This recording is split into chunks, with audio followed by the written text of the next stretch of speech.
Imagine being trapped on a muddy battlefield, surrounded by an enemy 5 times your size. It seems like a certain defeat, right? Yet, on October 25th, 1415, against all odds, King Henry V led his 6,000 English soldiers to an unforgettable victory at the Battle of Agincourt. How did they pull it off? Let's dive into the tactics. Strategy that made this one of history's greatest military triumphs. The 100 Years' War was raging between England and France, with both nations vying for control. By 1415, King Henry V of England had launched an invasion into France, aiming to strengthen his claim to the French throne.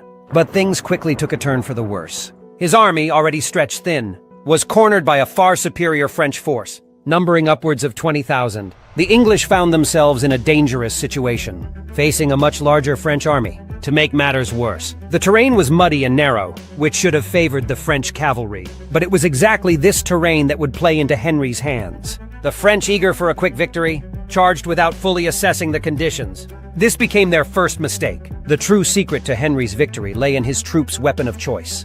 The English longbow. These longbowmen, highly skilled and deadly accurate, could fire arrows at an astounding rate, with great force. While the French knights were bogged down by heavy armor, the English archers unleashed a relentless barrage of arrows, decimating French ranks before they could even reach the English line. The longbow made the difference. The French underestimated the impact of the English archers. Their position on the battlefield. They charged in disorganized waves, unable to take advantage of their numerical superiority.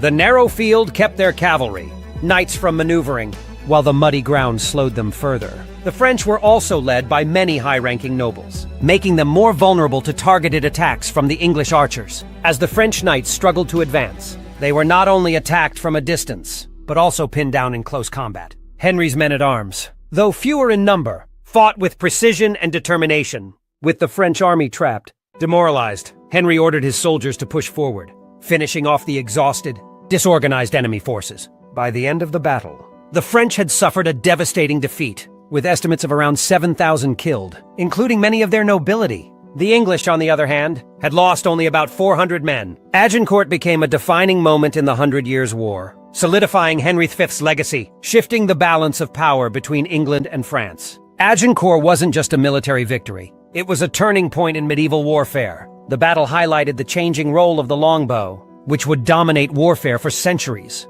It also marked the beginning of the decline of the heavily armored knight, as the most powerful force on the battlefield. Henry V's victory proved that with the right tactics, determination and innovation, even the underdog could come out on top.